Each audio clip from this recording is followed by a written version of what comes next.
all hemmed up on my shorts, hemmed up and top stitched my neckline and my sleeves. Now we're going to work on the waistband.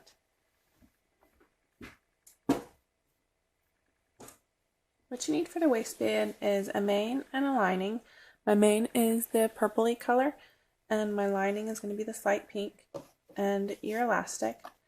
I did a faux drawstring, so I already put my grommets in, and I'm going to sew up my faux drawstring. It's a very narrow piece. All you're going to do is fold it right sides together and sew it with a 1/4 inch seam allowance. When I sew it on my serger, I like to just turn off my blade. Another thing you can do that a lot of people love the look is cut your piece and then you just pull it and let it kind of curl like a lot of knit fabrics do, if you like that look. You can also, of course, cut it just a piece of twill tape or any other drawstring you like. Shoestrings work really well.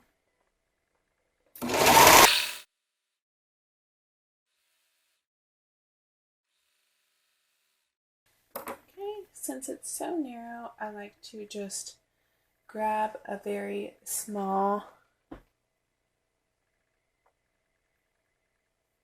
safety pin, pin it on there, and then I kind of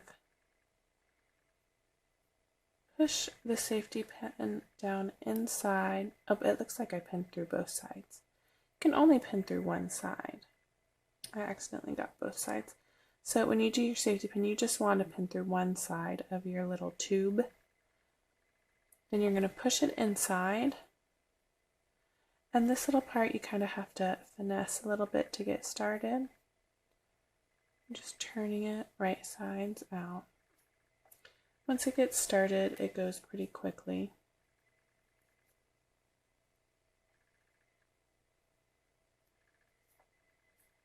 I find using the safety pin is easier than any other turning tool when it's this narrow.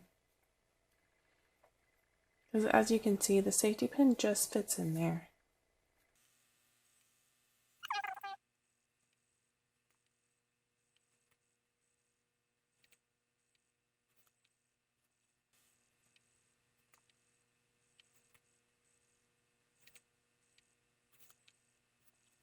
So once you're through, you just continue pulling it right sides out till you're all the way right sides out. I like to leave the edges raw until the very end. I think it's easier to fit through these holes while they are raw. So I'm going to put that to the side right now, but it's ready to go through there. As you can see, it usually stretches out a little bit from turning inside out. That's okay. Alright, for our waistband, you're going to grab your main piece and you're going to fold it right sides together, just like you cut it out. And you're going to sew these short edges together, creating a circle.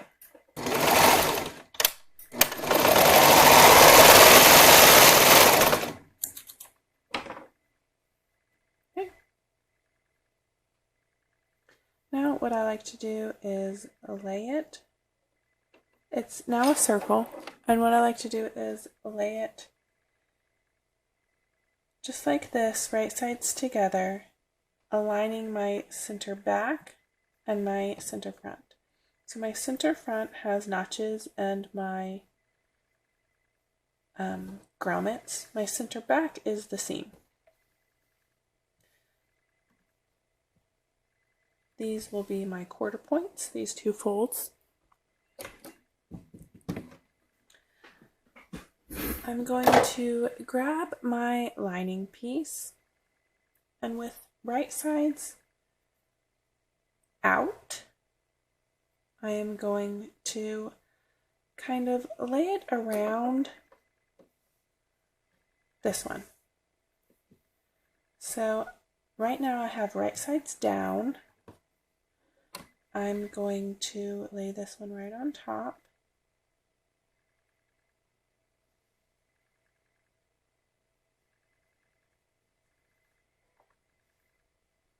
So my waistbands are wrong side together. This is the right side on the bottom of my lining. Now what I'm going to do is just continue laying this on top. So I'm going to fold this edge and lay it all the way, and you can see it goes 1/2 inch past my seam right here, because this has not lost its seam allowance. That's perfect. I'm going to do the same thing with this side. And again, it should go 1/2 inch past the seam. So it should be overlapping a full inch. What I'm going to do is I'm going to take one side, it doesn't matter which side, left or right, whichever one you did on top, and I'm going to press back 1/2 inch. Now I'm going to refold it over, and what should happen is your raw edges of your lining should meet, and the fold should hit right at your seam. And I'm going to pin through my 2 lining pieces and my regular waistband. I'm going to put 2 different pins, one facing each way. You don't have to. You can also baste this here. I usually just stick 2 pins like this, or even just 1 pin is fine. You'll just have to move the 1 pin around. Okay, now we're going to mark this into quarters. I already have my front and back marked because I have notches on the center front and then a seam on the back. I'm using rayon spandex for both the pieces. You don't want to use anything that's too thick. If you are using something that's thicker, make sure the other piece is thinner. You definitely don't want to use too thick fabrics. Preferably both on the thinner side, if not at least one on the thinner side. Alright, so now we're ready. I have my center front, center back marked, and then my quarter marked. Going to grab my bottoms. They are already marked in quarters for me, the center fronts, and then the sides on the youth are even. If you're unsure, you can go ahead and find the quarter marks. Okay, so here's my grommets. It's really easy to tell which way is the right side on mine. So I want the purple to show. It's my main fabric, so I'm going to put my purple right side together with my shorts. And I'm going to pin at all those quarter marks.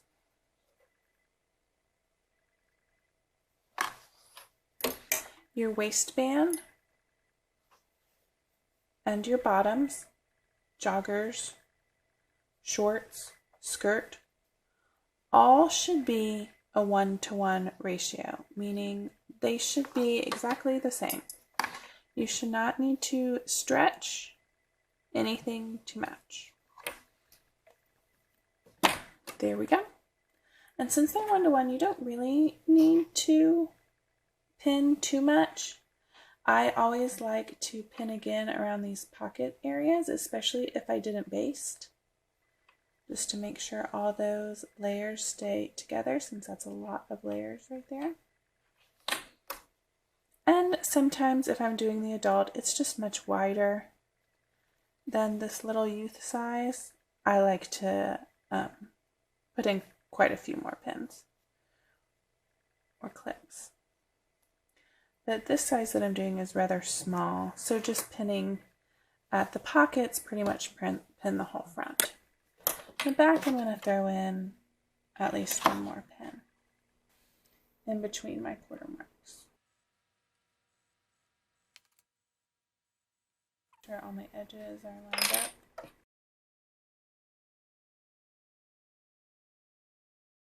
Okay. Now I'm going to sew around this entire circle, including here where I have this open. So that's why I like to do 2 pins. I like to kind of be able to move this one and still have the other pin. So I'll show that part first.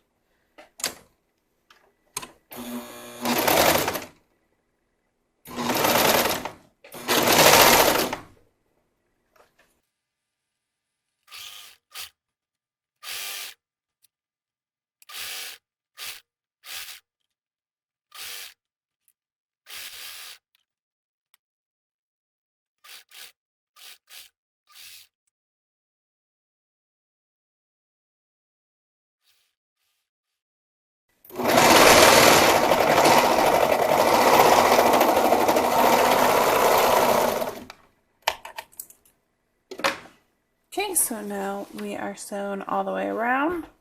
Here is our center back, and I'm just going to pull my pin like this. I'm going to flip it up.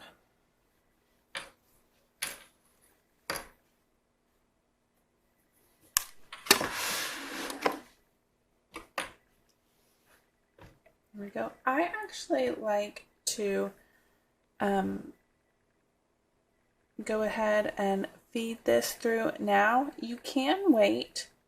I like to be able to pull it from the back very easily. That does mean you run the risk of it getting in the way in the next couple steps. So you definitely can wait if you prefer to wait. I just like to be able to pull it from behind. I feel like it's much easier. But you can wait if you would like to wait. All right, now it's pressed up. You can top stitch the seam. I prefer not to top stitch the seam. Some of the testers liked to top stitch it, so you can experiment and see what you like. It's so gathered right here. I didn't want to add any bulk. I thought top stitching it made it a little more stiff, maybe a little more poofy. So I didn't prefer it, but some really liked that. So you're going to grab your bodice, turn it inside out,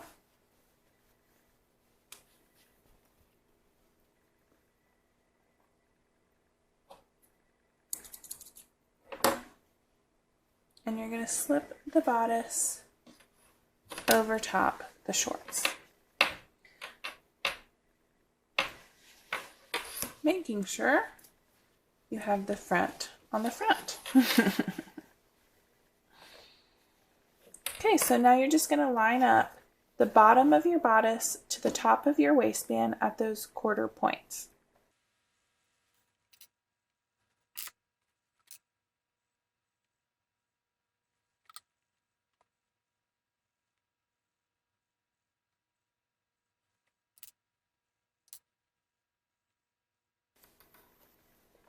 Okay, and now you can add some more pins or clips until you feel comfortable.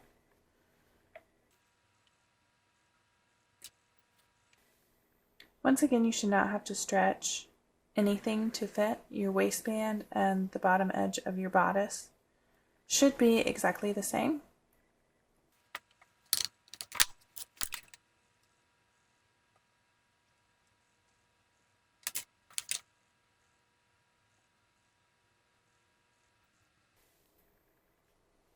Okay, now we're just going to do the same thing and sew around the entire loop.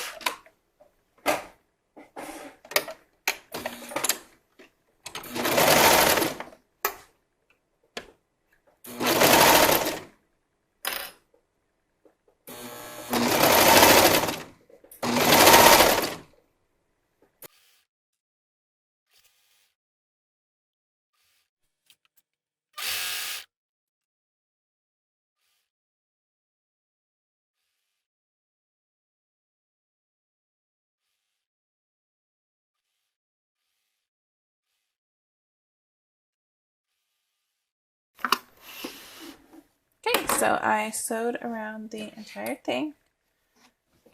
And now if I just open it up, you can see that it's all one connected piece now.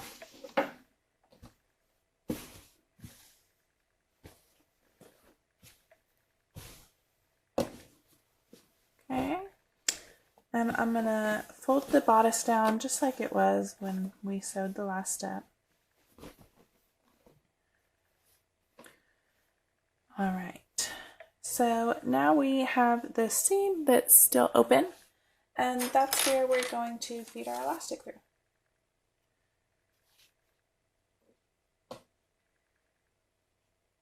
So I'm just going to grab a safety pin and feed mine through.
I like to stick a little pin here when I have a tail that I'm comfortable with.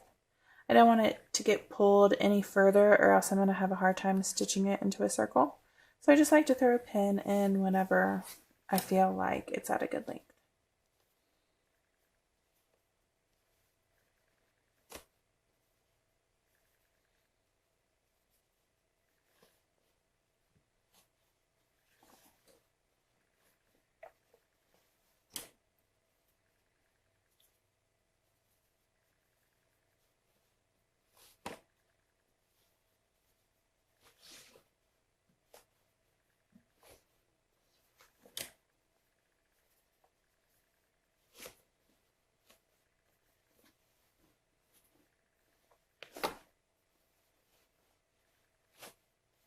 I'm going to mention really quick too, my daughter's waist is much smaller than the rest of her body.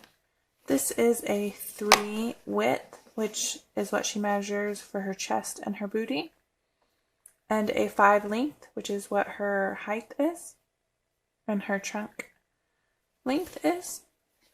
But her waist is about a 12 months, so I use the 12 months elastic since that's what her waist is. And so mine is going to be a little bit more gathered because of that. So I thought I'd mention why mine might look more gathered than yours.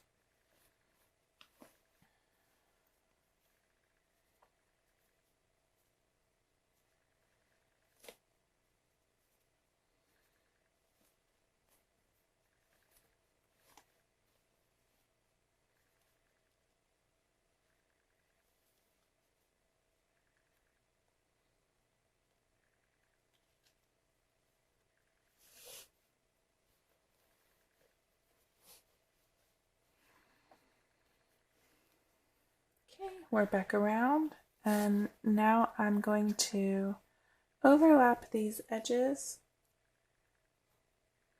1/2 inch, and I'm going to sew them together. I like to use the widest zigzag my machine has on it, and what I do is I usually go down this edge and then I go down this edge so they're completely secure.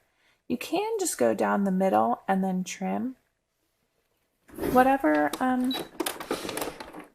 you like. So my widest zigzag is 7 width, so that's what I'm going to do.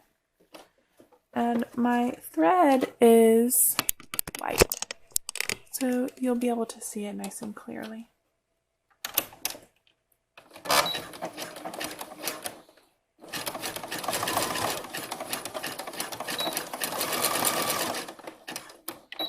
One thing to make sure when you're sewing on elastic is that you have a stretch needle end.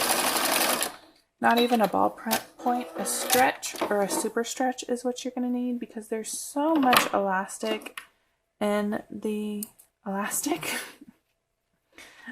Nothing else is going to sew through it without a lot of skipped stitches, except for a stretch or a super stretch needle. So I'm just going to trim off this little edge. I didn't quite get. There you go. And so I just have 2 rows of a super wide zigzag. I go down and up each side. It's nice and secure. And now I'm just going to pull that elastic inside. There we go. And I'm just going to straighten out those seams to where they were just like when we sewed them. So my one underneath is nice and flat. My one on top gets folded over where those edges meet. Now what I like to do is top stitch this closed. You can leave it open if you'd like, so that maybe you can alter the elastic later on. If you're worried it might be too snug or too loose, you can leave this open so that you can pull the elastic out and either add more elastic or cut some elastic out. Another thing that you can do is, if you're making it to grow, maybe you made the dress a little longer or you made the maxi dress, the bodice has room to grow since it's a blousey bodice. You can always replace this elastic with looser elastic as they grow. But I usually top stitch it closed, and so I'm just going to show you how I would do that. So from this side, I'd make it nice and smooth, no gathers, and you're going to stitch right here on this line. So it's right next to it really, or right on top. If you stitch right on top, your stitch line will be right here. So since I have my cover stitch, usually I'll do it on my cover stitch. I have white in my cover stitch, so I wouldn't want to do that. I'd want to grab a purple so that it blends in. But actually what I usually do is I usually do it down the back where the open seam is. You know what, I'll just grab a purple. Let's see if I can match this real quick. I think that's the winner.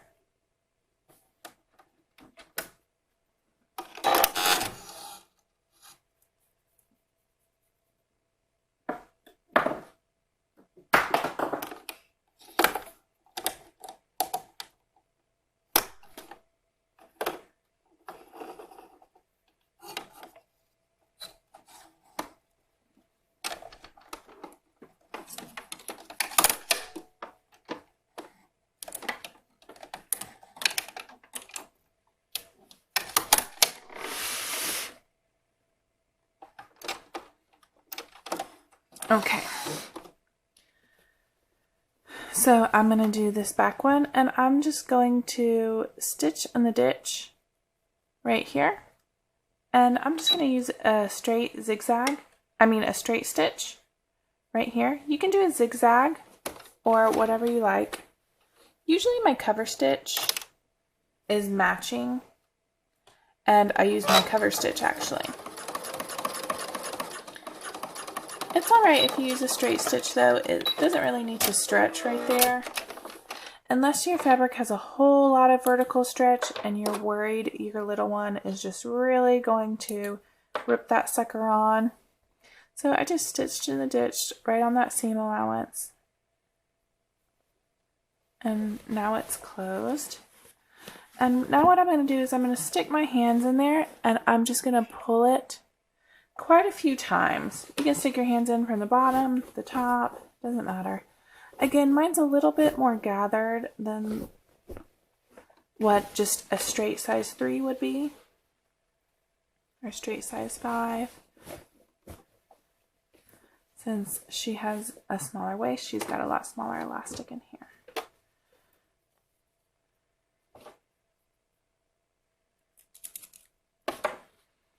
Alright, and I just like to do that to make the elastic even. So it should be gathered pretty evenly after doing that a few times.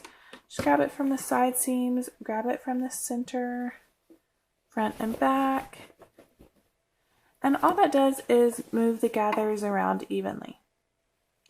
Now what I like to do is I like to stitch in the ditch on the side seams and the front.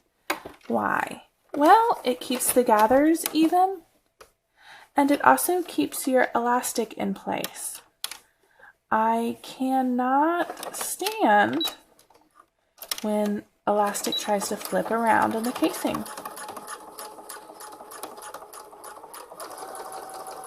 We have a nice tight casing here, but still sometimes it will want to flip when it's been in the washing machine and dryer. Or if your little one's just an acrobat putting it on. Every time before I do it, I like to kind of make sure those gathers are even though, because you don't want to sew it down unevenly. So I stretch, make those gathers nice and even, and then right where I'm going to stitch, I pull it nice and flat.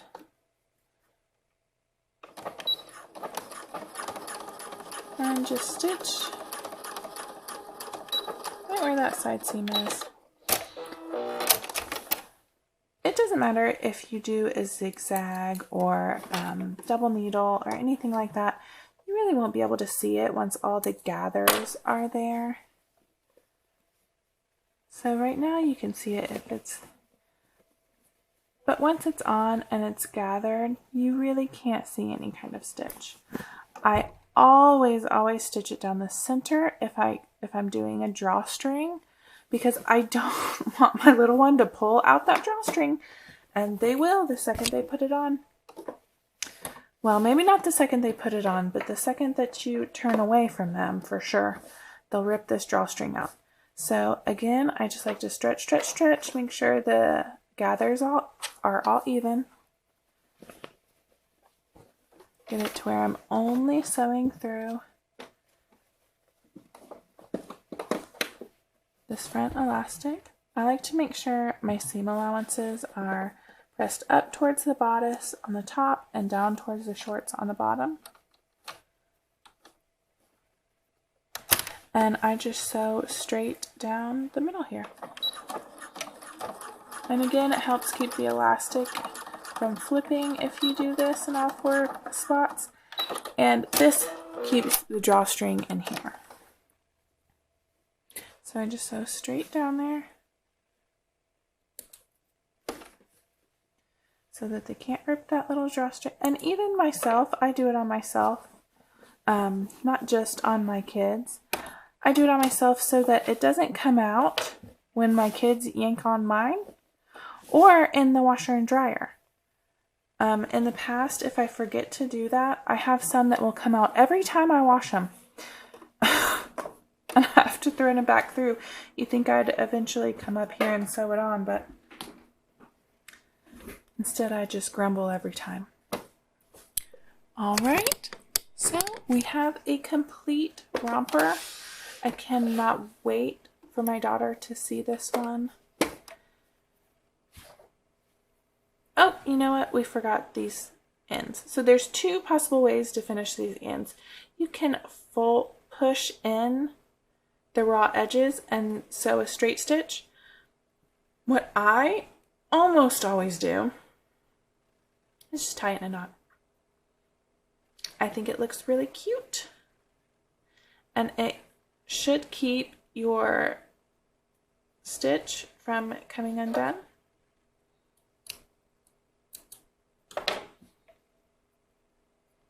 And there you go.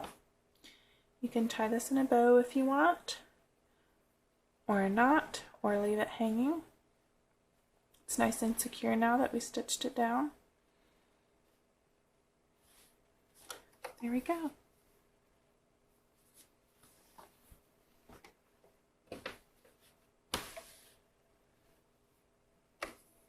I hope you guys had fun sewing along with me, and I cannot wait to see your finished rompers and dresses.